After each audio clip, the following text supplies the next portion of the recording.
जय हिंद साथियों। चर्चा करेंगे टॉप 100 डेली करंट अफेयर्स 13 फरवरी 2025 के एमसीक्यूज की। पहला क्वेश्चन है आपके सामने, by how many days has government extended groundnut procurement in Karnataka. तो कर्नाटका में ग्राउंडनट को प्रोक्योर करने के लिए गवर्नमेंट ने कितने दिनों तक एक्सटेंशन कर दिया है, आपको ये बताना है। ऑप्शन है आपके सामने, ए 15 दिन, ऑप्शन बी 25 दिन, ऑप्शन सी 6 दिन, ऑप्शन डी 20 दिन। तो इसका सही आंसर है ऑप्शन बी, 25 दिन बढ़ा दिया गया है गवर्नमेंट ने कर्नाटका में ग्राउंडनट के प्रोक्योरमेंट के लिए। ठीक है, तो यहाँ पे देखिए आपके सामने लिखा हुआ है ग्राउंडनट प्रोक्योरमेंट के लिए जो एक्सटेंशन मिला है, गुजरात में 6 दिन के लिए मिला है, कर्नाटका जो है 25 दिन के लिए एक्सटेंशन मिला है beyond normal 90 day procurement period.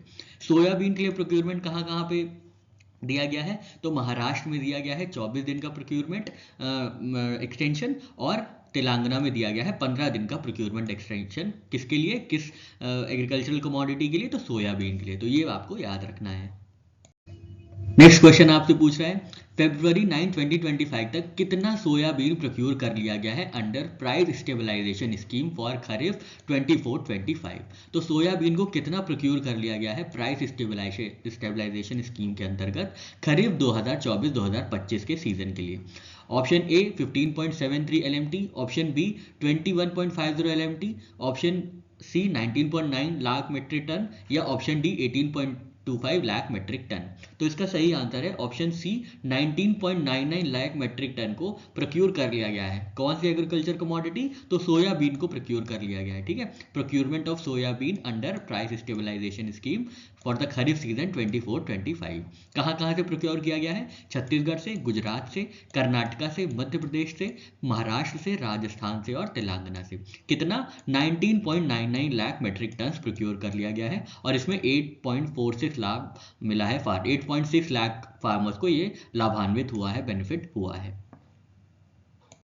Next question है, which pulses are approved for 100% procurement of state production under PSS in 24-25। तो 2024-25 के एग्रीकल्चर के लिए 100% प्रोक्योरमेंट किन दालों का होगा, किन पल्सेस का होगा, आपको ये बताना है। ऑप्शन है ए तुर, उड़द और मसूर, ऑप्शन बी चना, मूंग, मसूर, ऑप्शन सी तुर, उड़द, चना, ऑप्शन डी मूंग, उड़द, मसूर। तो इसका सही आंसर है ऑप्शन ए, तुर, उड़द, मसूर को 100% प्रोक्योरमेंट किया जाएगा स्टेट प्रोडक्शन में अंडर PSS 24-25। तो यहाँ पे आपके सामने दिया हुआ है 100% of state production approved for procurement to boost domestic production and reduce imports. Union budget fiscal year 26 में अनाउंस किया गया है कि तुर, उड़द और मसूर को प्रोक्योर किया जाएगा 100% कंटिन्यूड फॉर 4 ईयर्स। तो आने वाले 4 सालों के लिए इन 3 दालों का 100% प्रोक्योरमेंट होगा। जितना भी अनाज उगाया जाएगा, जितना भी दालें उगाई जाएंगी, उन सबको प्रोक्योर किया जाएगा। तो ये बात आपको याद रखनी है। फिर आपसे पूछा गया है, financial outlay PM Asha scheme को कितना मिला है under 15 finance commission cycle up to 25-26। तो PM आशा स्कीम जो कि प्रोक्योरमेंट स्कीम है गवर्नमेंट की, उसके अंदर फाइनेंशियल आउटले कितना हुआ है, जो है कितनी राशि आवंटित की गई है 15वें फिस्कल फाइनेंस कमीशन की साइकिल के लिए। आपके ऑप्शन हैं A 40,000 crore, option B 25,000 crore, option C 35,000 crore, और ऑप्शन डी है 30,000 करोड़।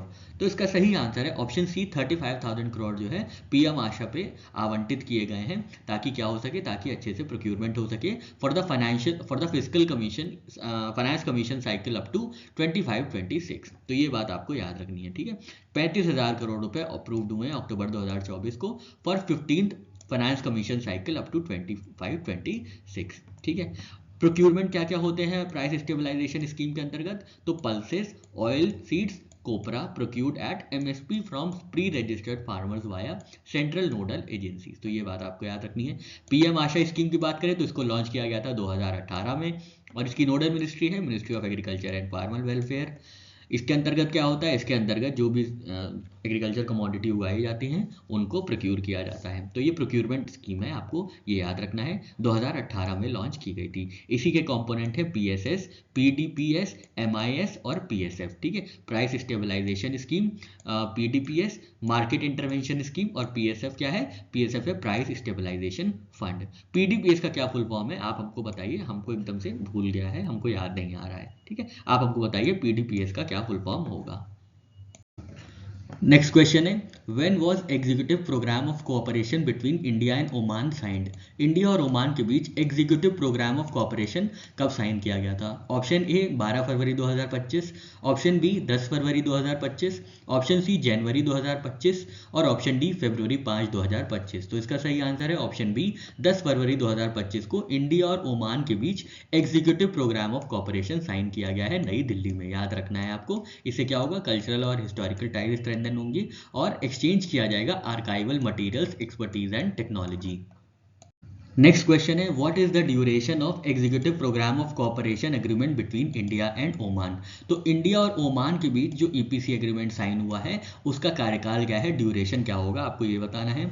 ऑप्शन ए 2025 से 2027, ऑप्शन बी 2023 से 2026, ऑप्शन सी 2025 से 2028 और ऑप्शन डी 2024 से 2029। तो सही आंसर है ऑप्शन सी 2025 से 2028 के बीच ये executive programme of cooperation between India and Oman carry out किया जाएगा। नेक्स्ट क्वेश्चन है, who signed executive programme of cooperation agreement on behalf of India? तो इंडिया और ओमान के बीच जो executive programme of cooperation sign किया है तो वो इंडिया की तरफ से किसने साइन किया है, आपको ये बताना है। Option A Arun Singhal, option B doctor Hamid bin Mohammed Al Dhawani, option C Harshvardhan Shringla, option D है अजय भल्ला। तो इसका सही आंसर है ऑप्शन ए अरुण सिंगला जी ने इंडिया की तरफ से executive programme of cooperation sign किया गया है, जिसका जो टेन्योर होगा वो 25 से 28 होगा, 2025 से 2028। इंडिया की तरफ से जो सिग्नेटरी रहे हैं वो अरुण सिंघल रहे हैं, जो कि डीजी हैं आर्काइव्स में, national archives India, government of India की तरफ से। और ओमान की तरफ से doctor Hamid bin Mohammed Al Dhvani ने ये साइन किया है EPC agreement on behalf of Oman. ठीक है, तो ये बात आपको याद रखनी है। नेशनल आर्काइव्स इंडिया की बात करें तो इसको स्टैब्लिश किया गया था 1891 में। ये मिनिस्ट्री ऑफ कल्चर के अंदर ऑपरेट करते हैं। हेडक्वार्टर्स है न्यू दिल्ली, इंडिया। और डीजी कौन है, अरुण सिंघल, जिन्होंने ये एग्रीमेंट साइन किया गया है और इंडिया के बिहाफ में। नेक्स्ट क्वेश्चन है, with which job portal did ministry of labour and employment sign an MOU for employments? Employment को बढ़ाने के लिए ministry of labour and employment ने किस जॉब पोर्टल के साथ पार्टनरशिप की है? ऑप्शन है A naukri.com, option B shine.com, option C found LT, option D LinkedIn. सही आंसर है ऑप्शन सी फाउंड एलटी के साथ ministry of labour and employment ने एमओयू साइन किया है एम्प्लॉयमेंट्स को बढ़ाने के लिए। इससे क्या होगा, इससे नेशनल करियर सर्विस जो है पोर्टल, एनसीएस पोर्टल, उसको लेवरेज किया जाएगा, जिससे जॉब सीकर्स जो जॉब ढूंढ रहे हैं और जो जॉब प्रोवाइडर्स हैं, एम्प्लॉयर्स और एम्प्लॉय के बीच क्या होगा, एक कनेक्शन स्थापित किया जाएगा और एम्प्लॉयमेंट इससे बढ़ेगा। तो याद रखना है फाउंड एलटी के साथ ministry of labour and employment ने ये एग्रीमेंट साइन किया गया है। नेक्स्ट क्वेश्चन है, when was national career service portal launched? तो नेशनल करियर सर्विस पोर्टल कब लॉन्च किया गया था, बताना है। Option A 2015, option B 2018, option C 2020, option D 2013। सही आंसर है ऑप्शन बी 2015, ऑप्शन ए 2015 को नेशनल करियर सर्विस को लॉन्च किया गया था, जिसके अंतर्गत क्या होता है, ये पोर्टल है जिसमें जॉब सीकर्स कनेक्ट किए जाते हैं डोमेस्टिक और इंटरनेशनल जॉब अपॉर्चुनिटीज से। नेक्स्ट क्वेश्चन है, how many job seekers are registered और on national career service portal as of 2025? 2025 तक एनसीएस पोर्टल में कितने जॉब सीकर्स जो जॉब ढूंढ रहे हैं, कितने ऐसे लोग हैं जो रजिस्टर्ड हैं एनसीएस पोर्टल पे, जिनको जॉब की तलाश है, नौकरी की तलाश है 2025 तक? तो ऑप्शन ए है 3.5 करोड़, ऑप्शन बी है 2 करोड़, ऑप्शन सी है 4.2 करोड़, ऑप्शन डी है 1.8 करोड़। तो इसका सही आंसर है ऑप्शन ए 3.4 करोड़ लोग ने रजिस्टर कर लिया है एनसीएस पोर्टल में, who are looking for the job. ठीक है, और ये लॉन्च किया गया था एनसीएस पोर्टल 2015 में। 350 करोड़ रजिस्टर्ड जॉब सीकर्स हैं, 30 लाख रजिस्टर्ड एम्प्लॉयर्स हैं जो जॉब को प्रोवाइड करते हैं, जॉब अपॉर्चुनिटीज को प्रोवाइड करते हैं, वो 30 लाख रजिस्टर्ड एम्प्लॉयर्स हैं इसमें। नेक्स्ट क्वेश्चन है, which platform is integrated with national career service portal to provide job opportunities abroad? तो ये कौन सा पोर्टल है जिसके साथ नेशनल करियर सर्विस के पोर्टल को इंटीग्रेट किया जाएगा अगर कोई विदेश में कोई जॉब अपॉर्चुनिटीज को तलाशना है या उनको ग्रैब करना है? तो एनसीएस पोर्टल किस पोर्टल के साथ, किस एक प्लेटफॉर्म के साथ इंटीग्रेट किया जाएगा for job opportunities abroad? Option A है Digi Yatra, option E migrate, option C Udyam portal, option D startup India. तो इसका सही आंसर है ऑप्शन बी ई माइग्रेट। तो ई माइग्रेट क्या है, ई माइग्रेट जो एक है प्लेटफॉर्म है जिसके अंतर्गत एनसीएस प्लेटफॉर्म के साथ जो कनेक्ट होगा और जॉब अपॉर्चुनिटीज जो कि इंटरनेशनल बेस्ड है, जो कि इंडिया के बाहर है, उनको प्रोवाइड करेगा जॉब सीकर्स को। तो ये आपको याद रखना है। नेक्स्ट क्वेश्चन है who compiled the book I M. Book जो ये पुस्तक है आई एम, इसका संकलन कंपाइलेशन किसने किया है आपको ये बताना है। Option A Reena Shaukat Ali, option B Gopichand P Hinduja, option C lieutenant general Upendra Dwivedi, option D Jagdeep Dhankhar ji. सही आंसर है ऑप्शन बी गोपीचंद हिंदुजा जी ने ये। नेक्स्ट क्वेश्चन है who launch the book I am. तो अभी हमने कंपाइलेशन देखा था, अब हम ये देखेंगे किसने लॉन्च किया है बुक आई एम। आपके ऑप्शन है, option A president Draupadi Murmu ji ने, option B prime minister Narendra Modi ji ने, option C vice president Jagdeep Dhankhar ji ने, option D union minister Rajnath Singh ji ने। तो इसका सही आंसर है option C vice president Jagdeep Dhankhar ने जो बुक है आई एम, जिसको कंपाइल किया गया है गोपीचंद हिंदुजा द्वारा, गोपीचंद पी हिंदुजा द्वारा जो कंपाइलेशन किया गया है बुक का जिसका नाम है आई एम, उसको लॉन्च किया है वाइस प्रेसिडेंट जगदीप धनखड़ जी ने। नेक्स्ट क्वेश्चन है which scholar contributed to the concluding chapter of the book I am. तो ये आई एम जो बुक है उसके कंक्लूडिंग चैप्टर किसने उसके लिए कंट्रीब्यूट किया है आपको ये बताना है। ऑप्शन ए है doctor S Jaishankar, option B है रीना शौकात अली, ऑप्शन सी है रामचंद्र गुहा, ऑप्शन डी है रघुराम राजन। तो इसका सही आंसर है ऑप्शन बी रीना शौकात अली ने आई एम बुक का कंक्लूडिंग चैप्टर्स कंट्रीब्यूट किया है। इसको कंपाइल किया है गोपीचंद पी हिंदुजा जी ने, इसको लॉन्च किया था वाइस प्रेसिडेंट जगदीप धनखड़ जी ने 8 फरवरी 2025 को। और इसके जो की कंट्रीब्यूटर हैं ये है रीना शौकात अली जो कि फॉर्मर प्रोफेसर रहे हैं सेंट जेवियर्स कॉलेज मुंबई में। नेक्स्ट क्वेश्चन है what is the primary objective of Antyodaya Griha योजना। अंत्योदय गृह योजना कहाँ की स्कीम है, मेनली आपसे यही पूछा गया है। Option A constructing pucca houses for weaker section in West Bengal, option B constructing pucca houses for weaker section in Tripura, option C constructing pucca houses for weaker section in Odisha, option D constructing pucca houses for weaker section in Assam.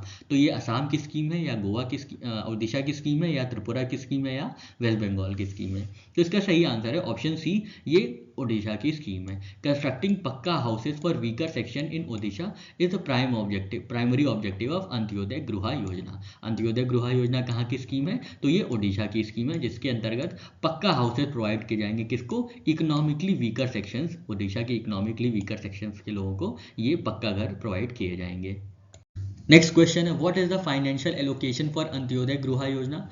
Antyodaya Griha Yojana के अंतर्गत financial allocation कितना दिया जाएगा। Option A है 10,000 crore, option B है 5200 crore, option C है 75,050 crore, option D है 9800 करोड़। तो सही आंसर है ऑप्शन सी, 75,050 करोड़ रुपए जो है आवंटित किए गए हैं अंत्योदय गृह योजना के लिए जिसके अंतर्गत पक्का हाउसेज दिए जाएंगे इकोनॉमिकली वीकर सेक्शंस ओडिशा के लोगों को। नेक्स्ट क्वेश्चन है how much financial assistance will each beneficiary receive under the scheme. तो कितनी वित्तीय सहायता दी जाएगी हर लाभार्थी को अंत्योदय गृह योजना के अंतर्गत।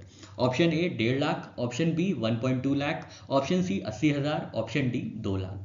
सही आंसर है ऑप्शन बी 1.25 लाख के फाइनेंशियल असिस्टेंस प्रोवाइड किए जाएंगे टू नीडी पर्सन्स। 1.25 लाख पर हाउस होल्ड जो भी बेनिफिशियरी हैं उनको ये प्रोवाइड किया जाएगा जिसके अंतर्गत पक्का हाउसेज दिए जाएंगे economically weaker section in Odisha को। इसके लिए टोटल आउटले है 75,050 करोड़ का। नेक्स्ट क्वेश्चन है over how many years does Odisha plan to construct 2,25,000 houses under this scheme. तो ओडिशा ने जो 2.25 लाख घर हैं इस स्कीम के अंतर्गत अंत्योदय गृह योजना के अंतर्गत तो कितने वर्षों में कंप्लीट करना है, कितने ईयर्स में कंप्लीट करना है 2,25,000 हाउसेज को अंडर अंत्योदय गृह स्कीम।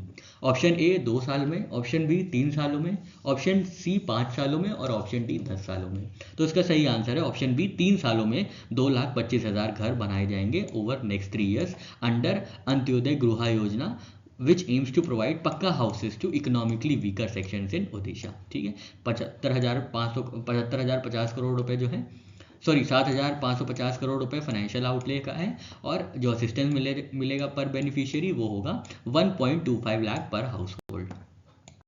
नेक्स्ट क्वेश्चन है how much incentive is given for completing house construction with in 4 months.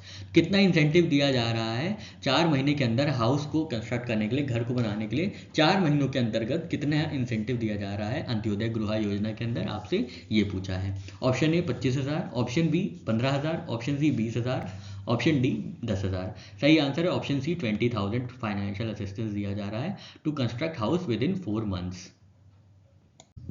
Next question है who chaired fourth India UK energy dialogue from UK side. तो United Kingdom के side से चौथे संस्करण India UK energy dialogue को किसने को chair किया है, आपको ये बताना है। ऑप्शन है A Rishi Sunak, B Ed Miliband, option C Boris Johnson, option D Keir Starmer. तो इसका सही आंसर है ऑप्शन बी एड मिलिबैंड ने ये किया है मनोहर लाल खट्टर जी के साथ को chair fourth India UK energy dialogue. ठीक है, याद रखना है fourth India UK energy dialogue 12 फरवरी 2025 को आयोजित किया गया था नई दिल्ली इंडिया में। इसके को चेयर थे इंडिया की तरफ से पावर मिनिस्टर, मतलब मिनिस्ट्री ऑफ पावर के मिनिस्टर जो है मनोहर लाल खट्टर जी, और यूके के साइड से एड मिलिबैंड जी ने इसको को चेयर किया था fourth India United Kingdom energy dialogue को। नेक्स्ट क्वेश्चन है what is the main objective of phase 2 of ASPIRE programme. तो एस्पायर प्रोग्राम के अंदर जो फेज 2 चलाया जाएगा उसका मुख्य उद्देश्य क्या है, आपको ये बताना है। ये यूके इंडिया एनर्जी डायलॉग के अंतर्गत ही एस्पायर प्रोग्राम को लॉन्च किया गया था।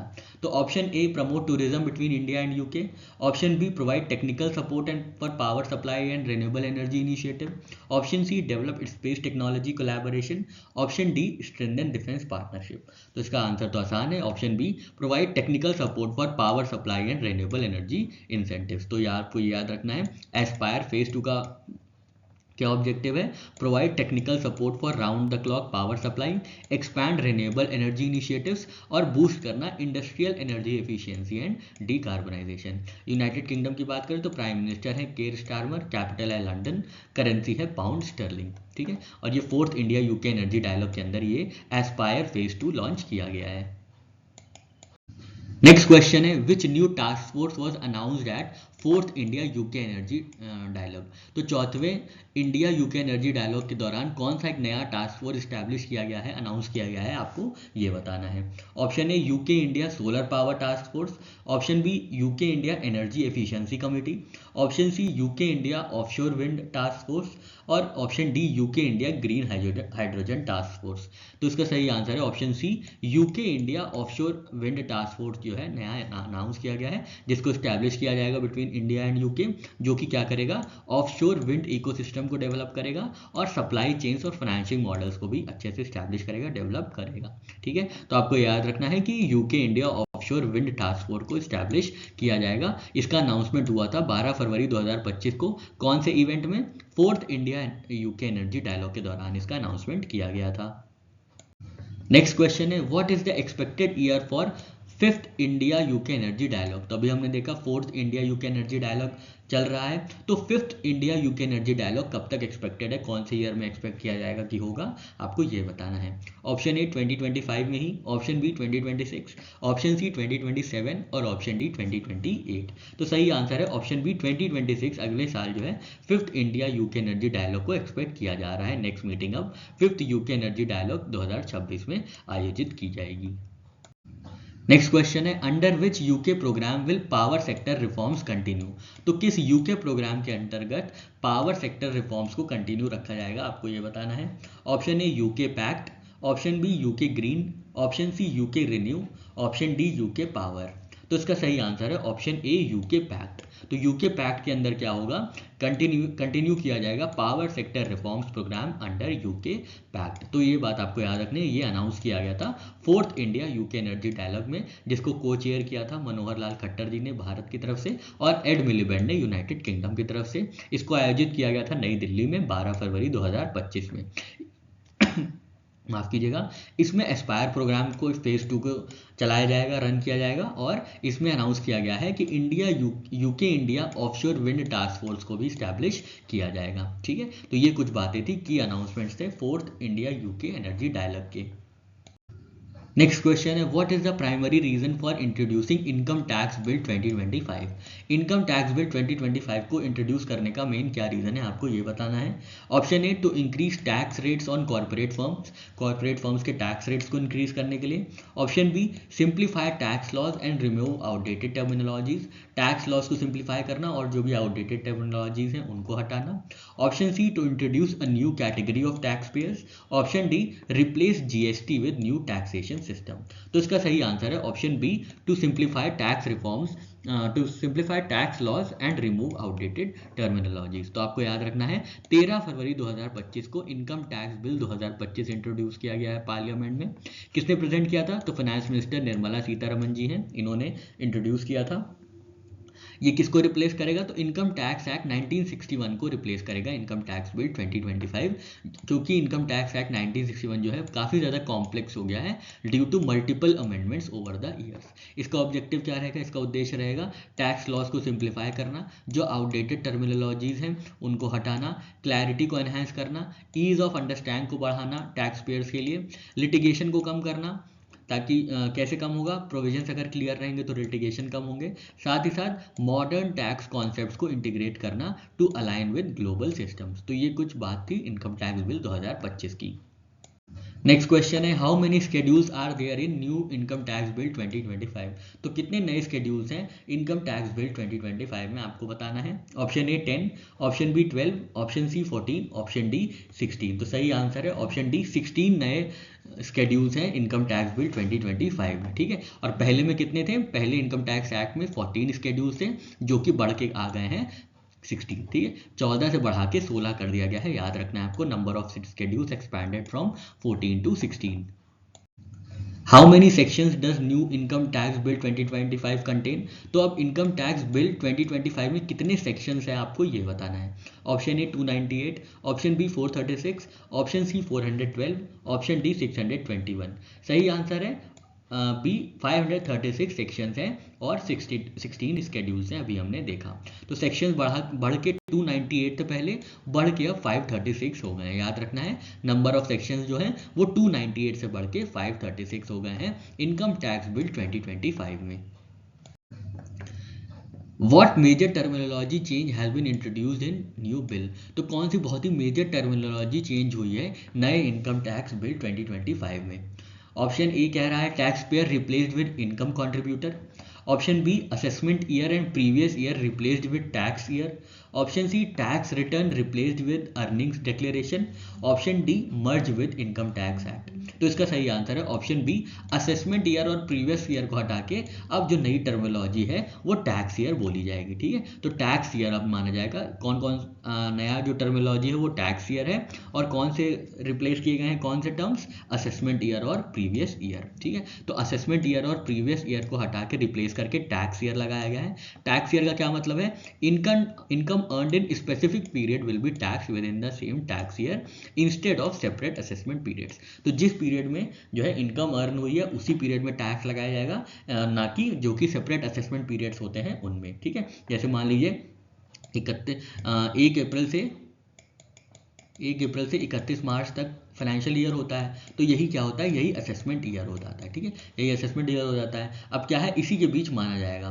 पर अब जो नया टैक्स ईयर है उसमें क्या होगा? उसमें मान लीजिए जून से शुरू किया गया है कोई बिजनेस एक्टिविटी, जून से इनकम आ रही है तो जून से माना जाएगा, जून से टैक्स को असेस किया जाएगा, ना कि अप्रैल से ही, ठीक है। तो ये बात आपको याद रखनी है। जो टैक्स ईयर है ये रिप्लेस टैक्स ईयर जो है अब रहेगा, और असेसमेंट ईयर और प्रीवियस ईयर को हटा दिया गया है। टैक्स ईयर नई टर्मिनोलॉजी इंट्रोड्यूस की गई है इनकम टैक्स बिल 2025 में। नेक्स्ट क्वेश्चन है व्हाट इज एली। एली क्या है?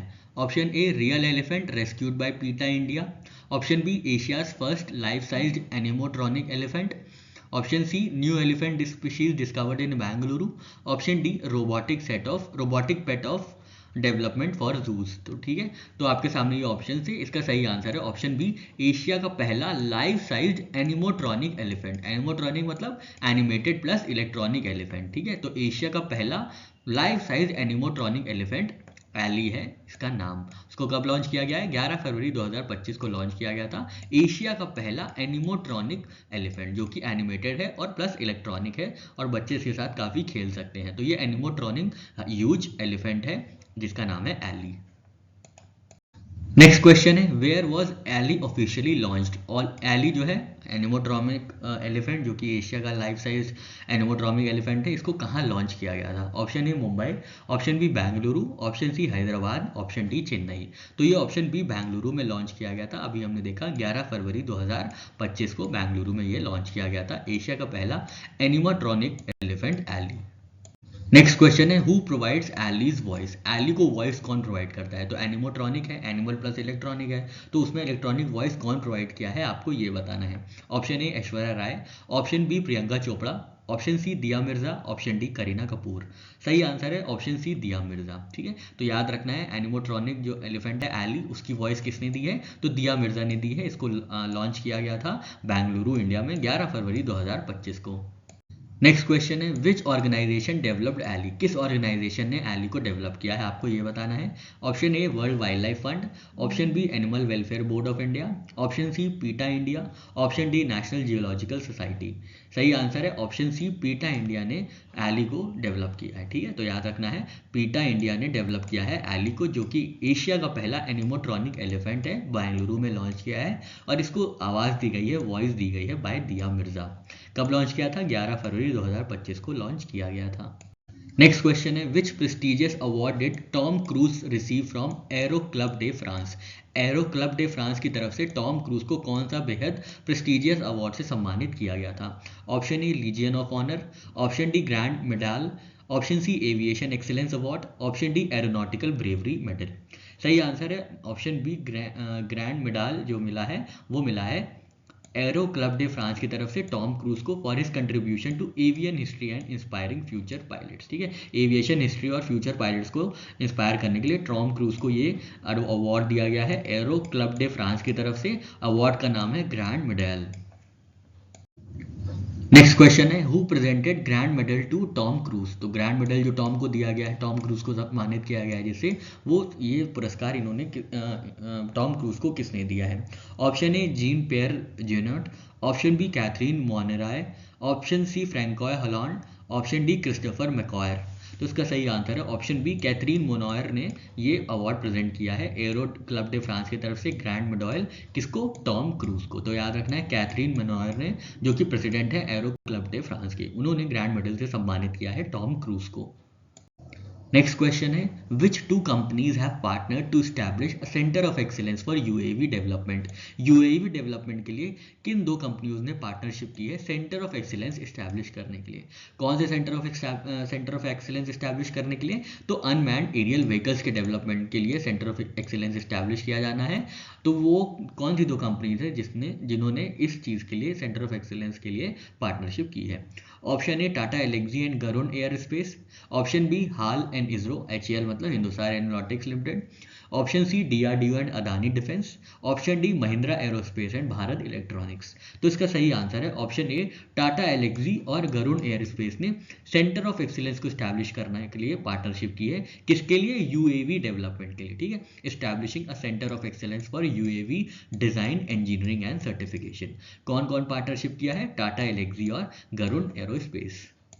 नेक्स्ट क्वेश्चन है where was this partnership between Tata Elxsi and Garuda aerospace sign. तो ये जो MOU साइन किया है, पार्टनरशिप साइन की है centre of excellence for UAV development के लिए, तो ये टाटा एलेक्सी और गरुड़ एरोस्पेस के बीच कब साइन की गई थी आपको ये बताना है। ऑप्शन ए डिफेंस एक्सपो 2025 में, option B Bengaluru tech summit 2025 में, ऑप्शन सी एरो इंडिया 2025 में, ऑप्शन डी ड्रोन एक्सपो 2025 में। तो इसका सही आंसर है ऑप्शन सी एरो इंडिया 2025 के दौरान टाटा एलेक्सी और गरुड़ एयरस्पेस के बीच ये साइन किया गया था कि centre of excellence for UAV development establish किया जाएगा। नेक्स्ट क्वेश्चन है how much is the expected reduction in UAV development cycles under this initiative. तो सेंटर ऑफ एक्सीलेंस स्टैब्लिश करने के बाद यूएवी की जो डेवलपमेंट साइकिल है वो कितने दिन तक रिड्यूस की जाएगी, कितने महीनों तक रिड्यूस हो जाएगी ये बताना है आपको। Option A 12 months, option B 9 months, option C 3 months, option D 6 months.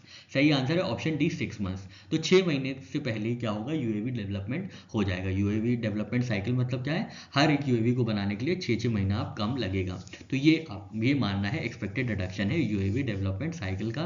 कब होगा ये? जब सेंटर ऑफ एक्सीलेंस एस्टैब्लिश कर दिया जाएगा between Tata Elxsi and Garuda aerospace for design engineering and certification of UAVs. ये कब साइन किया गया था? एरो इंडिया 2025 के इवेंट पे ये साइन हुआ था। नेक्स्ट क्वेश्चन है what is the role of Tata Elxsi in this partnership. जो पार्टनरशिप साइन हुई है जिसके अंतर्गत centre of excellence for UAV development को स्टैब्लिश किया जाएगा, उसके अंदर टाटा एलेक्सी की क्या जिम्मेदारी होगी ये आपको बताना है। Option A developing UAV business models, option B handling regulatory compliance UAV design and AI integration, option C conducting pilot training programmes for UAV operators, option D managing UAV export to foreign markets. तो इसका सही answer है Tata Alexei जो है handle करेगी regulatory compliance, UAV design और AI integration को। तो आपको रोल बहुत अच्छे से याद रखना है, यूएवी का डिज़ाइन, डेवलपमेंट, टेस्टिंग और सर्टिफिकेशन, ये रोल रहेगा टाटा एलेक्सी का। Expertise in avionics, miniaturisation, ground control system and secure communication को डेवलप करना होगा। कंप्लायंस को इंश्योर करना होगा विद ग्लोबल स्टैंडर्ड्स, और साथ ही साथ एआई ड्रिवन ऑटोनोमस सिस्टम्स को इंटीग्रेट करना होगा यूएवीज के साथ। तो ये टाटा एलेक्सी की ये पूरा रोल रहेगा। नेक्स्ट क्वेश्चन है what role does Garuda airspace play in this partnership. तो गरुड़ एरोस्पेस का क्या रोल रहेगा इस पार्टनरशिप में। ऑप्शन है designing advanced UAV propulsion systems, option B handling business acquisition and operational delivery, option C manufacturing next gen fighter jets, option D training pilots for Indian air force. इसका सही answer है option B handling business acquisition and operational delivery. तो business side Garuda aerospace देखेगा, ठीक है। तो Garuda aerospace का क्या रोल रहेगा इस पूरे पार्टनरशिप में, business acquisition and operational delivery होगी। ड्रोन्स को डेवलप किया जाएगा फॉर वेरियस एप्लीकेशंस। यूज क्या होगा, payload management, goods delivery, precision agriculture and ISR missions. Primary beneficiaries कौन होंगे इन यूएवीज के जब डेवलप हो जाएगा, तो इंडियन डिफेंस फोर्सेस और border security forces. Next question है when is world radio day observed. World radio day कब ऑब्जर्व किया जाता है। ऑप्शन ए 13 फरवरी, ऑप्शन बी 15 फरवरी। अच्छा पहले ही आंसर आ गया, तो ऑप्शन ए 13 फरवरी सही आंसर है, याद रखिएगा। वर्ल्ड रेडियो डे कब ऑब्जर्व किया जाता है, तो 13 फरवरी, हर वर्ष 13 फरवरी को वर्ल्ड रेडियो डे ऑब्जर्व किया जाता है। बर्थ ऑफ रेडियो टेक्नोलॉजी की बात करें तो ये लेट 19th सेंचुरी में डेवलप किया था, जिसमें की कंट्रीब्यूटर थे जगदीश चंद्र बोस, जिन्होंने डेमोन्स्ट्रेट किया था electromagnetic wave transmission in November 1895 eight town hall Calcutta. इसके बाद मार्कोनी साहब थे, जिनको रेडियो के जनक कहा जाता है। ये इन्होंने पहला सक्सेसफुल रेडियो ट्रांसमिशन किया था 1895 में। तो याद रखना है वर्ल्ड रेडियो डे कब ऑब्जर्व किया जाता है, 13 फरवरी को ऑब्जर्व किया जाता है। नेक्स्ट क्वेश्चन है which organisation established world radio day in 2011। तो वर्ल्ड रेडियो डे किस संस्था ने इस्टेब्लिश किया था, आपको ये बताना है। Option A United Nations General Assembly, option B UNESCO, option C International Telecommunication Union, option D World Bank. तो इसका सही आंसर है ऑप्शन बी यूनेस्को द्वारा। तो यूनेस्को द्वारा 2011 में इस्टेब्लिश किया गया था वर्ल्ड रेडियो डे, और उसके बाद लेटर अडॉप्ट किया गया था ये यूनाइटेड नेशंस जनरल असेंबली द्वारा 2013 में। तो ये बात आपको याद रखनी है, यूनेस्को 2011 में वर्ल्ड रेडियो डे को अडॉप्ट किया था, इस्टेब्लिश किया था। उसके बाद यूनाइटेड नेशंस जनरल असेंबली ने 2013 में इसको इस्टेब्लिश किया था, अडॉप्ट किया था। नेक्स्ट क्वेश्चन है when did FM broadcasting begin in India. तो एफएम जो फ्रीक्वेंसी मॉड्यूलेशन ब्रॉडकास्टिंग है वो इंडिया में उसकी शुरुआत कब हुई थी, आपको ये बताना है। Option A 1923, option B 1956, option C 1977 और ऑप्शन डी 2001। सही आंसर है ऑप्शन सी 1977 में इंडिया में एफएम ब्रॉडकास्टिंग शुरू हो चुकी थी, ठीक है। एफएम जो रेडियो में ब्रॉडकास्ट होते हैं एफएम, उसकी जो ब्रॉडकास्टिंग थी वो 1977 में शुरू की गई थी। नेक्स्ट क्वेश्चन है which city was the first to launch a private FM radio station in India. पहला प्राइवेट एफएम रेडियो स्टेशन किस सिटी में खोला गया था, किस शहर में भारत में खोला गया था, आपको ये बताना है। Option A Mumbai, option B Chennai, option C Bangalore, option D Kolkata. सही आंसर है ऑप्शन सी बैंगलुरु, ठीक है। तो बैंगलुरु में पहला इंडिया का प्राइवेट एफएम रेडियो स्टेशन खोला गया था, शुरू किया गया था। नेक्स्ट क्वेश्चन है which organisation became the first in India to implement Srijanam. Srijanam जो है कहाँ पे पहली बार इंप्लीमेंट किया गया है इंडिया में, ये आपको बताना है। Option A Apollo hospitals, option B Fortis health care, option C AIIMS Delhi, option D Medanta hospital. सही आंसर है एम्स दिल्ली में पहली बार सृजन जो कि बायोमेडिकल वेस्ट मैनेजमेंट है, ये यहाँ पे शुरू किया गया है, ठीक है। बायोमेडिकल वेस्ट मैनेजमेंट है, प्रोसीजर है सृजनम जिसका नाम है, उसको एम्स दिल्ली में क्या किया गया है, अनवील किया गया है, याद रखिएगा, ठीक है। एम्स दिल्ली में सृजनम नाम का बायोमेडिकल वेस्ट मैनेजमेंट की जो प्रक्रिया है शुरू की गई है, एक टेक्निक शुरू की गई है एम्स दिल्ली में। नेक्स्ट क्वेश्चन है which institution developed Srijanam biomedical waste management system. तो सृजनम जो कि बायोमेडिकल वेस्ट मैनेजमेंट सिस्टम है जो कि एम्स दिल्ली में खोला गया है, वो ये जो सिस्टम है इसको डेवलप किसने किया है आपको ये बताना है। Option A AIIMS Delhi, option B CSIR NISST Thiruvananthapuram, option C IIT Delhi या ऑप्शन डी DRDO। तो ये डेवलप किया गया है option B CSIR NISST Thiruvananthapuram द्वारा। ठीक है, तो ये आपको याद रखना है जो कि एम्स दिल्ली में खोला गया है। सृजनम क्या है, ये बायोमेडिकल वेस्ट सिस्टम है। कहाँ पे खोला गया है, एम्स दिल्ली में खोला गया है। किसने डेवलप किया है, CSIR NISST तिरुवनंतपुरम ने इसको स्टैब्लिश किया है, सॉरी डेवलप किया है। ठीक है, डेवलप ये किया गया है तिरुवनंतपुरम द्वारा, CSIR NISST द्वारा। नेक्स्ट क्वेश्चन है who inaugurated Srijanam at AIIMS Delhi. AIIMS Delhi में सृजनम जो कि बायोमेडिकल वेस्ट मैनेजमेंट सिस्टम है उसका अनावरण किसने किया था आपको ये बताना है।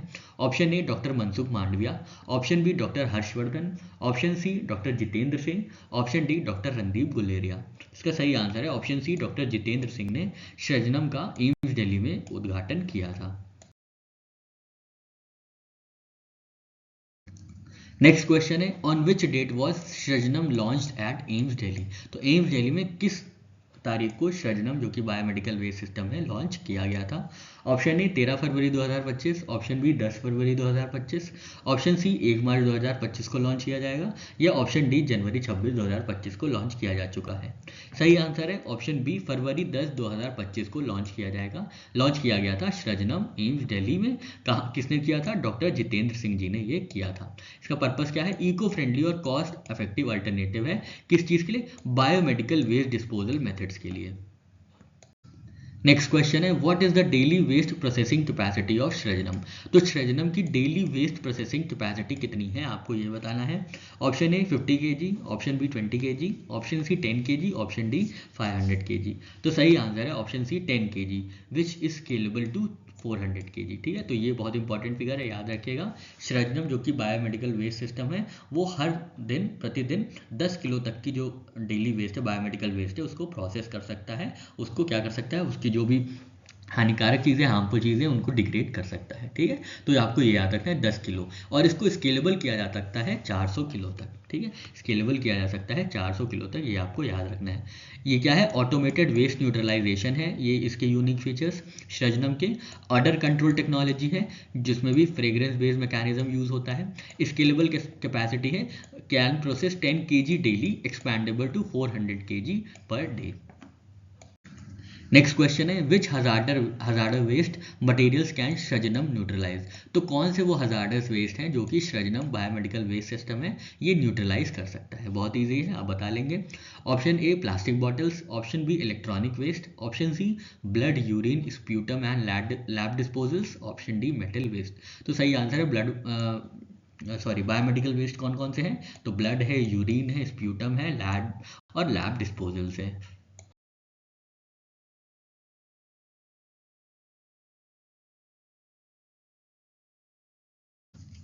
नेक्स्ट क्वेश्चन है who won ICC men's player of the month for January 2025। जनवरी 2025 के महीने के लिए ICC men's player of the month का अवार्ड किसको दिया गया है आपको ये बताना है। Option A Shaheen Afridi, option B Jomel Warrican, option C Gudakesh Motie, option D कगासो Rabada. ठीक है, तो इसका सही आंसर है option B Jomel Warrican. Jomel Warrican जो है इनको ICC men's player of the month 2025 के अवार्ड से सम्मानित किया गया है। नेक्स्ट क्वेश्चन है who won the ICC player of the month award for January in female category. तो अभी हमने जो देखा वो मेल कैटेगरी में था, अब आपसे फीमेल कैटेगरी पूछ रहे हैं कि ICC player of the month for January 2025 महिला कैटेगरी में किसको सम्मानित किया गया है आपको ये बताना है। ऑप्शन ए है मैग लैनिंग, ऑप्शन बी है एलिस पेरी, ऑप्शन सी है बेथ मूनी, ऑप्शन डी है एलिजा हेली। सही आंसर है ऑप्शन सी बेथ मूनी। तो यहाँ पे मेल विनर रहे हैं जनवरी 25 के जोमेल वॉरिकन और फीमेल विनर रही हैं Beth Mooney ICC players of the month जनवरी 2025 के लिए। नेक्स्ट क्वेश्चन है which country does Jomel Warrican male winner of ICC player of the month award represent. तो जोमेल वॉरिकन है जिनको ICC player of the month जनवरी का award दिया है, वो कौन सी कंट्री को बिलोंग करते हैं, आपको ये बताना है। Option A Australia, option B West Indies, option C England, option D South Africa. सही आंसर है ऑप्शन बी वेस्ट इंडीज। ठीक है, तो वेस्ट इंडीज को बिलोंग करते हैं जो कि मेल विनर है जोमेल वॉरिकन, जिनको ICC player of the month जनवरी 2025 के अवार्ड से सम्मानित किया गया है। नेक्स्ट क्वेश्चन है which country does Beth Mooney the female winner of ICC player of the month award for January 25 represent. तो जो फीमेल प्लेयर है बेथ मूनी, वो किस देश से आती हैं जिनको ICC player of the month जनवरी का अवार्ड दिया गया है। Option A India, option B Australia, option C New Zealand, option D England. तो ये ऑस्ट्रेलिया से आती हैं, ये याद रखिएगा। जोमेल वॉरिकन कहाँ से आते हैं, वेस्ट इंडीज से आते हैं। बेथ मूनी ऑस्ट्रेलिया से आते हैं। इन दोनों को ICC players of the month जनवरी 2025 के अवार्ड से सम्मानित किया गया है। नेक्स्ट क्वेश्चन है how many additional languages were added to Lok Sabha translation services. तो लोकसभा की जो प्रोसीडिंग्स होती है उनको कुछ भाषाओं में ट्रांसलेट किया जाता है, तो कितनी नई भाषाओं को ऐड किया गया है इस ट्रांसलेशन सर्विस में, आपको ये बताना है। Option A 5, option B 6, option C 7, option D 4। ठीक है, तो सही आंसर है ऑप्शन बी 6 नई भाषाओं में अब लोकसभा प्रोसीडिंग्स का जो प्रोसीडिंग्स है उनको ट्रांसलेट किया जाएगा, अनुवाद किया जाएगा। ठीक है, तो translation services expand to 6 more languages. याद रखना है 6 मोर भाषाओं के लिए, 6 और अलग भाषाओं के लिए क्या किया गया है, अनुवाद की जो सर्विस है, अनुवाद की जो सुविधा है लोकसभा प्रोसीडिंग्स के लिए, वो 6 नई भाषाओं को अब इंक्लूड किया जाएगा उसमें। अनुवाद जो है 6 नई भाषाओं में किया जाएगा। इसका अनाउंसमेंट किया था लोकसभा स्पीकर ओम बिरला जी ने। नेक्स्ट क्वेश्चन है which of the following is not one of the newly added language. तो जो ट्रांसलेशन सर्विसेज में जो लोकसभा की प्रोसीडिंग्स की ट्रांसलेशन होगी उनमें जो नई लैंग्वेजेस ऐड की गई हैं उनमें से कौन सी एक लैंग्वेज नहीं है, आपको ये बताना है। ऑप्शन ए बोडो नहीं है, ऑप्शन बी मणिपुरी नहीं है, ऑप्शन सी कश्मीरी नहीं है, ऑप्शन डी मैथिली नहीं है। तो सही आंसर है ऑप्शन सी कश्मीरी लैंग्वेज नहीं है जिसका ट्रांसलेशन किया जाएगा। याद रखना है आपको कि लोकसभा की जो ट्रांसलेशन सर्विस है उसको एक्सपैंड किया गया है 6 नई लैंग्वेजेस में। तो वो 6 नई लैंग्वेजेस कौन कौन सी हैं, बोडो, डोगरी, मैथिली, मणिपुरी, संस्कृत और उर्दू। बहुत इंपॉर्टेंट है, याद रखना है, ये लैंग्वेजेस हैं जो कि नई एडेड लैंग्वेजेस हैं। नेक्स्ट क्वेश्चन है how many languages had translation services before the expansion. तो एक्सपैंड होने से पहले कितनी लैंग्वेजेस के लिए ट्रांसलेशन सर्विसेज प्रोवाइड की जाती थी लोकसभा में, आपको ये बताना है। Option A 8, option B 9, option C 10 और ऑप्शन डी 11। सही आंसर है ऑप्शन सी 10। ठीक है, 10 भाषाओं में 10 लैंग्वेजेस में लोकसभा प्रोवाइड करती थी ट्रांसलेशन सर्विसेज। तो वो कौन सी है, असमीज है, बंगाली है, गुजराती है, कन्नड़ है, मलयालम, मराठी, उड़िया, तमिल, तेलुगु, हिंदी और इंग्लिश। ठीक है, तो ये इतनी लैंग्वेजेस हैं, आपको याद रखना है। नेक्स्ट क्वेश्चन है which constitutional schedule list languages eligible for translation services. तो किस कॉन्स्टिट्यूशन के स्केड्यूल में लिस्ट के बारे में बताया गया है जो कि एलिजिबल है for translation services. Option A schedule 6, option B schedule 7, option C schedule 8 और ऑप्शन डी स्केड्यूल 9। इसका सही आंसर है ऑप्शन सी स्केड्यूल 8 के अंतर्गत बताया गया है कि कौन कौन सी कॉन्स्टिट्यूशनल लैंग्वेजेस हैं जिनके लिए ट्रांसलेशन सर्विसेज को प्रोवाइड किया जाएगा लोकसभा की प्रोसीडिंग्स के लिए।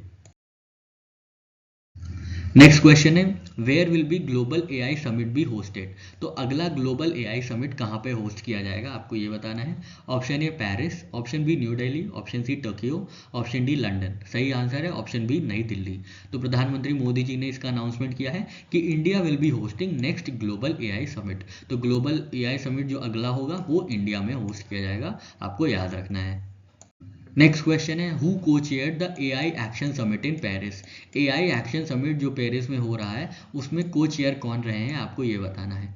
ऑप्शन ए है इमैनुअल मैक्रोन और Xi Jinping, option B Joe Biden और Emmanuel Macron, option C Narendra Modi and Angelina Merkel, option D Narendra Modi and Emmanuel Macron.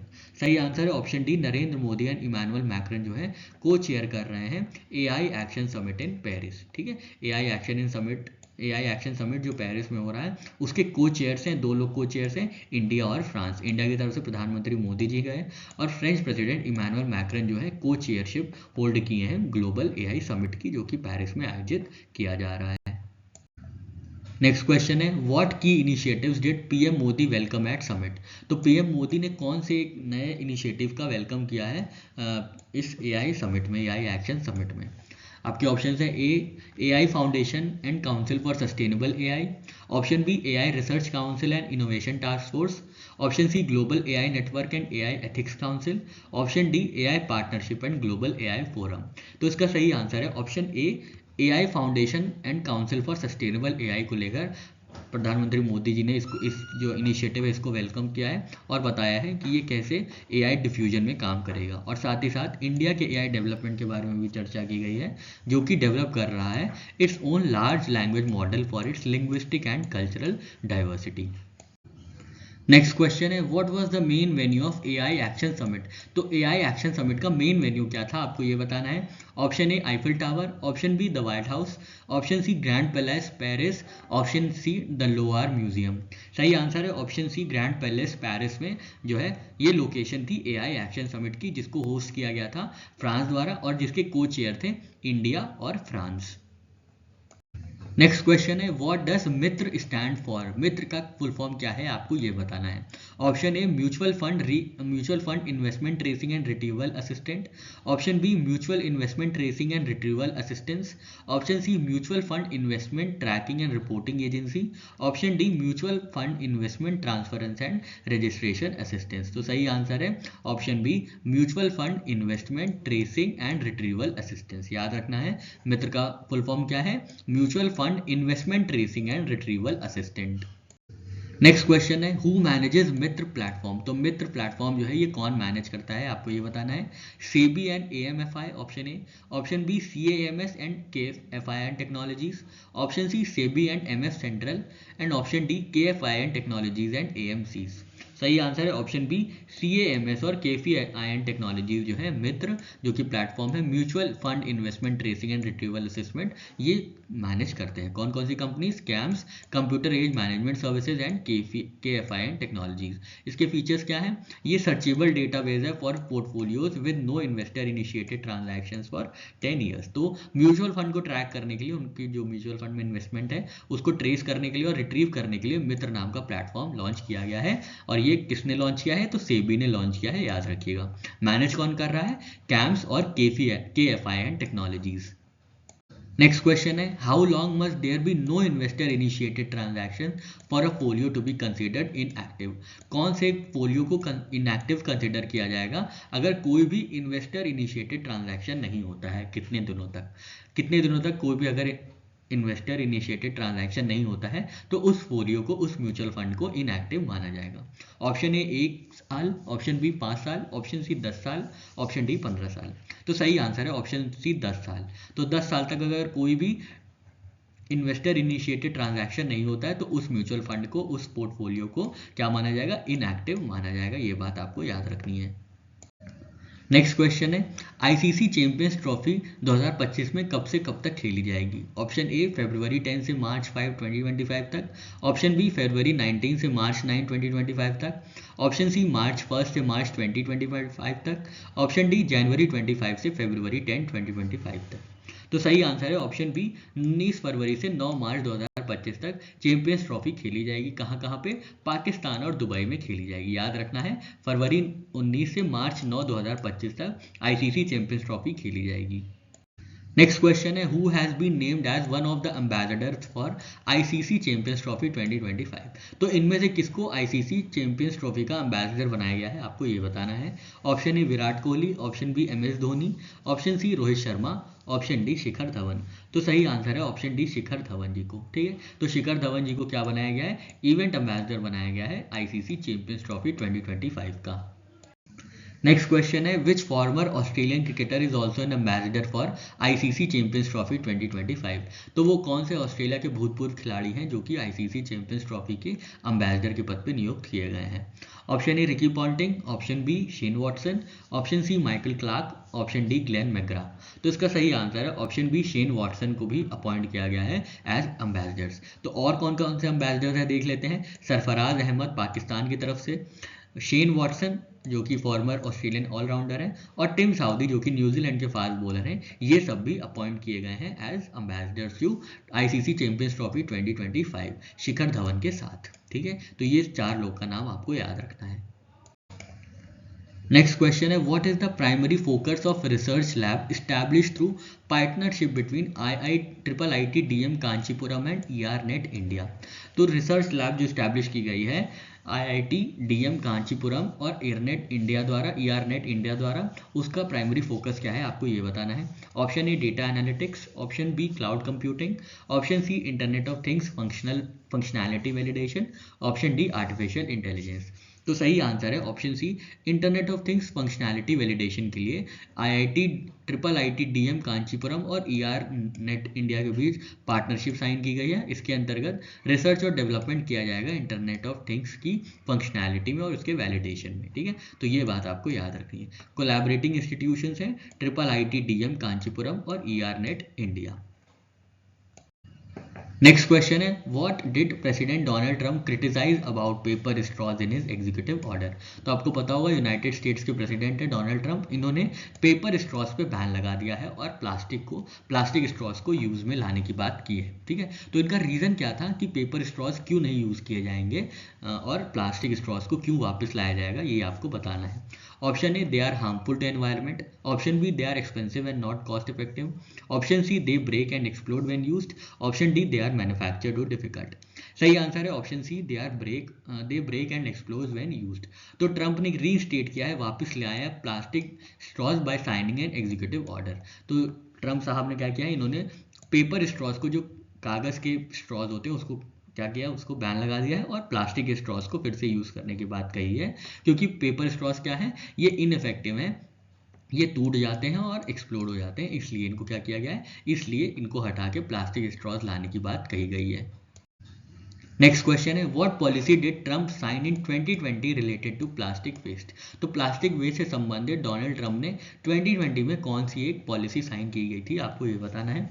Option A clean air act, option B save our seas 2.0 act, option C national strategy for plastic reduction, option D ocean preservation act. सही answer है option B save our seas 2.0 act के तहत क्या हुआ था, Trump ने जो sign किया था save our seas 2.0 act in 2020 to address plastic waste. Next question है, what was the industrial output growth rate for India in December 2024। तो इंडिया में इंडस्ट्रियल आउटपुट ग्रोथ रेट दिसंबर की क्या रेट रही है, आपको ये बताना है। Option A 5%, option B 6.2%, option C 3.2% और ऑप्शन डी 2.6%। तो सही आंसर है ऑप्शन सी 3.2% जो है इंडस्ट्रियल आउटपुट ग्रोथ रेट रही है इंडिया की दिसंबर 2024 में। ये बात आपको याद रखनी है। ठीक है, 3.2% डाउन फ्रॉम 5% इन नवंबर 2024।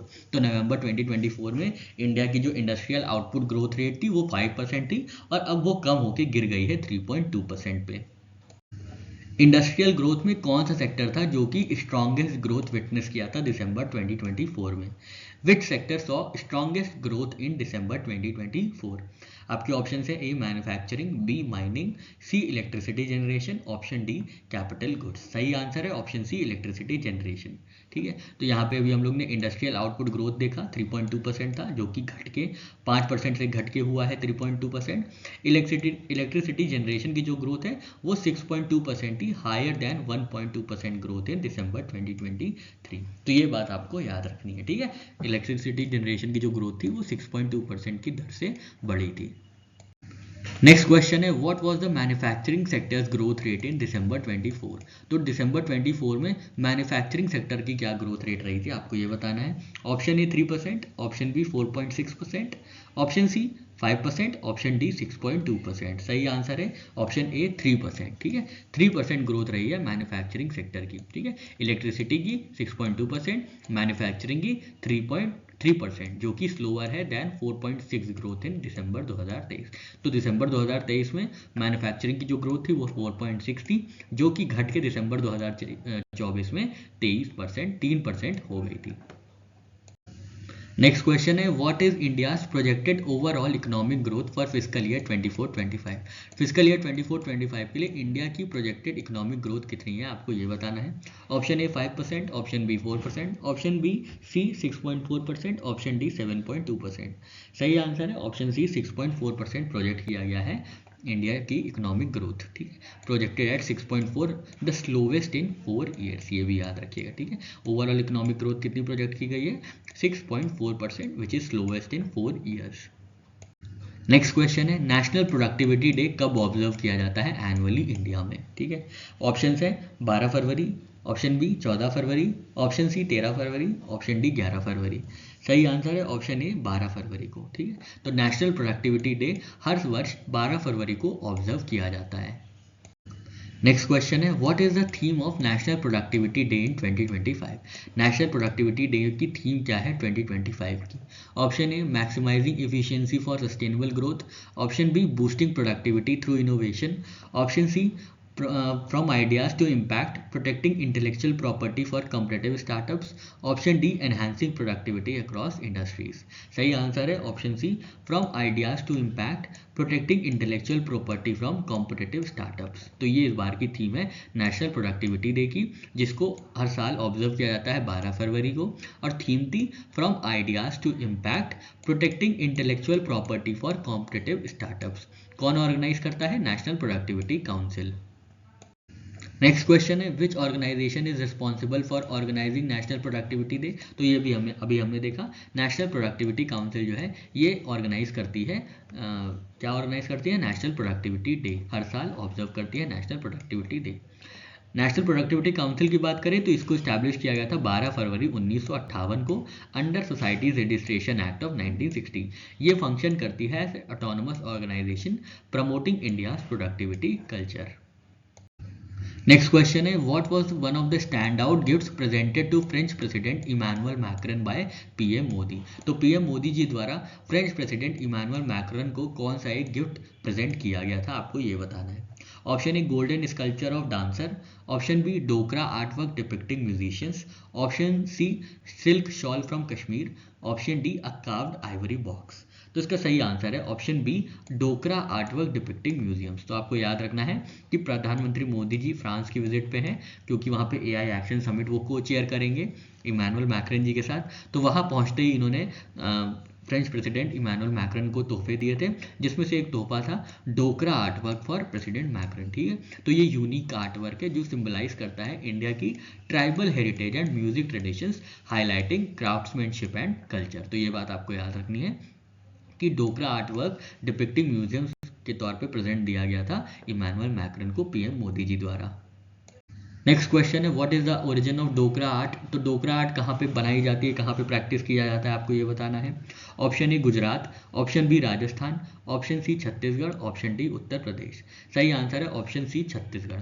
तो छत्तीसगढ़ में डोकरा आर्ट को प्रैक्टिस किया जाता है। ये एंशियंट मेटल कास्टिंग टेक्निक है जो कि छत्तीसगढ़ से है।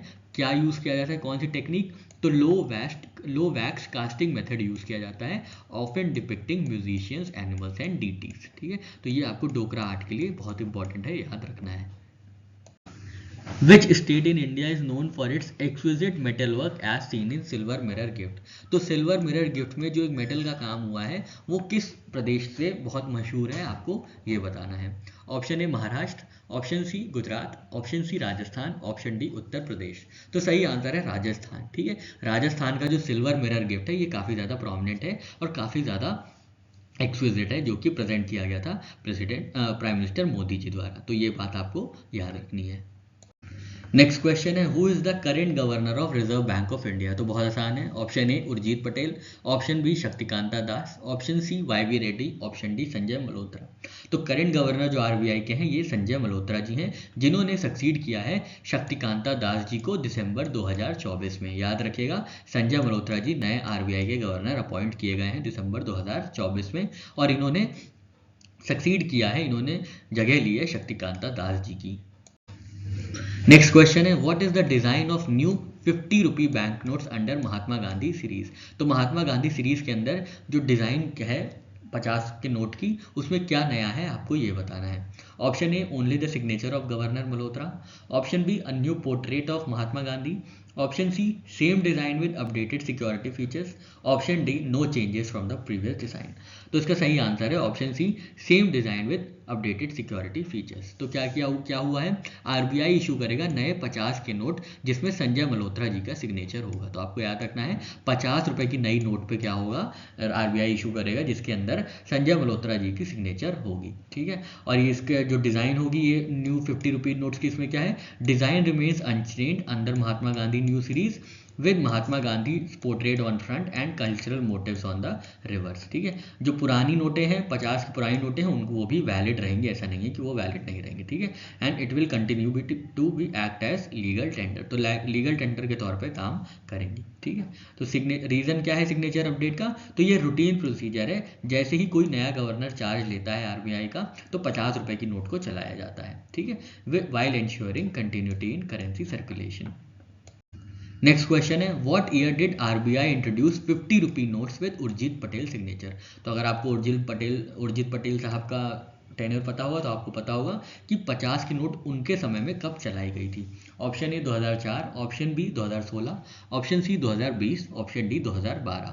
तो इसका सही आंसर है ऑप्शन बी 2016 में। ठीक है, ऑप्शन बी 2016 में जब उर्जित पटेल जी अपॉइंट किए गए थे आरबीआई के गवर्नर तब 50 रुपी नोट्स चलाई गई थी। और इससे पहले वाई रेड्डी जब 2004 में बने थे आरबीआई के गवर्नर, उनके समय में भी 50 रुपए की नई नोट चलाई गई थी उनके सिग्नेचर के साथ।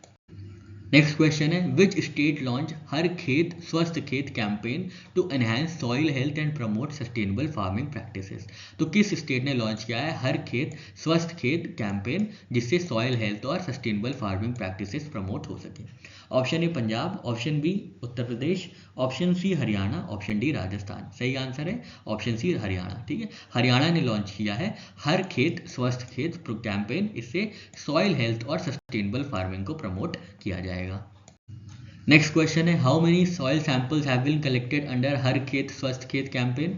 हर खेत स्वस्थ खेत के अंदर कितने सॉइल सैंपल्स को कलेक्ट किया गया है। ऑप्शन है A 50 lakh, option B 70 lakh, option C 55 lakh, option D 86 lakh. तो सही आंसर है option B 70 lakh soil samples को कलेक्ट किया गया है। याद रखना है आपको इन 3-4 वर्षों में 70 लाख सॉइल सैंपल्स को कलेक्ट किया गया है और 55 लाख सैंपल्स को एनालाइज किया गया है।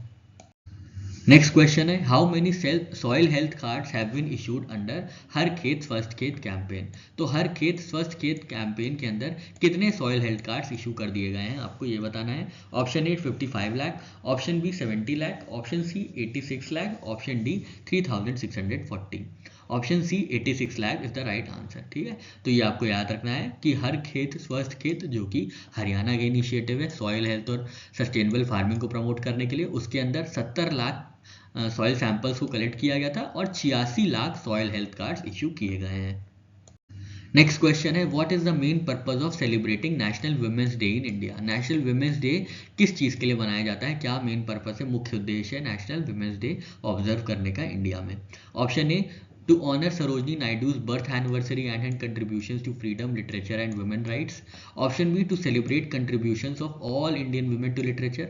Option C to mark death anniversary of Sarojini Naidu. Option D to acknowledge achievements of modern Indian women leaders. तो सही आंसर है ऑप्शन ए सरोजनी नायडू की बर्थ एनिवर्सरी को ऑनर करने के लिए नेशनल वुमेन्स डे इंडिया में सेलिब्रेट किया जाता है। नेक्स्ट क्वेश्चन है when is national women's day observe in India. National women's day कब ऑब्जर्व किया जाता है इंडिया में आपको ये बताना है। ऑप्शन ए फरवरी 15, ऑप्शन बी फरवरी 13, ऑप्शन सी 8 मार्च और ऑप्शन डी 26 जनवरी।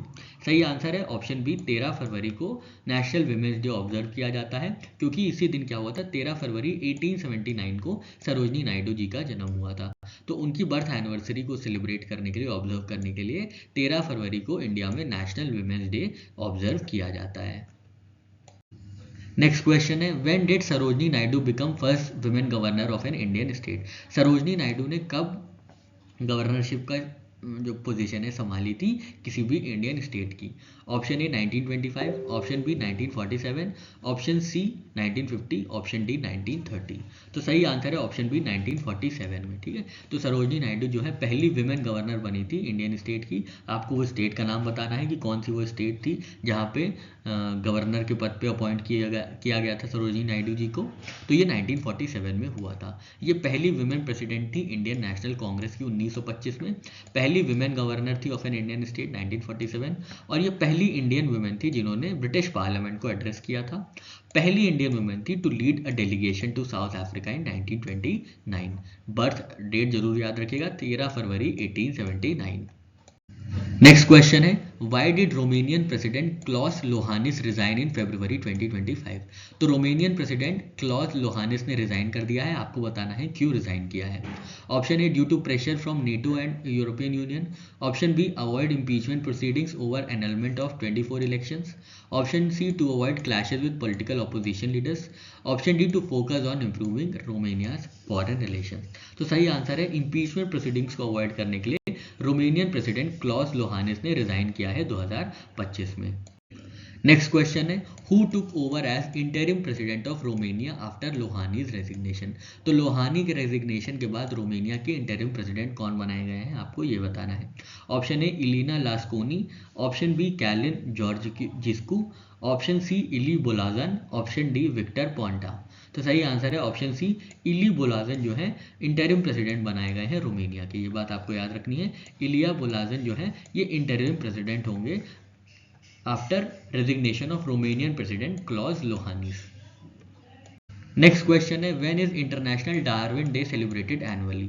इंटरनेशनल डार्विन डे हर वर्ष कब मनाया जाता है? ऑप्शन ए 11 फरवरी, ऑप्शन बी 12 फरवरी, ऑप्शन सी 13 फरवरी, ऑप्शन डी 14 फरवरी। सही आंसर है ऑप्शन बी 12 फरवरी को हर साल डार्विन दिवस मनाया जाता है। ठीक है, याद रखना है 12 फरवरी annually International Darwin Day celebrate किया जाता है। नेक्स्ट क्वेश्चन है, who is the cricketer banned by ICC for corruption in February 2025?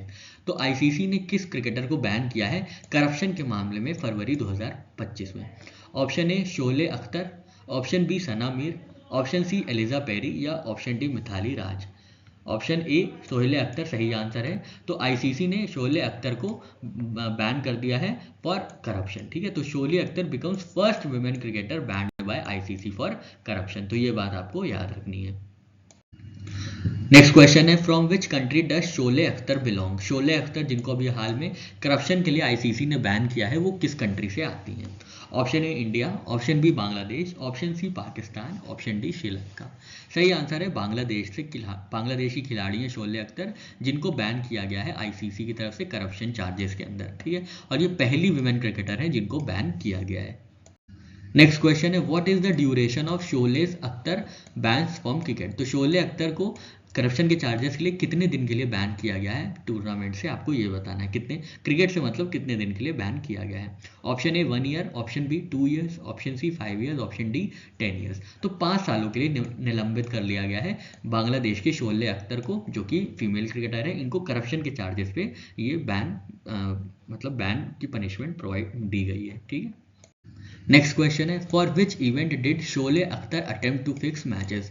तो शोले अख्तर को किस चीज में करप्शन के लिए, किस इवेंट के लिए करप्शन के लिए बैन लगाया गया है? Option A 2024 women's cricket world cup, option B 2023 women's T20 world cup, option C 2021 ICC world women's 2020, option D Asia cup और 2020 विमेंस क्रिकेट। तो इसका सही आंसर है ऑप्शन बी 2023 के विमेंस 2020 वर्ल्ड कप के लिए इन्होंने करप्शन किया था, जिसके लिए इनको बैन लगा दिया गया था। She attempted to fix matches during 2023 women's T20 world cup.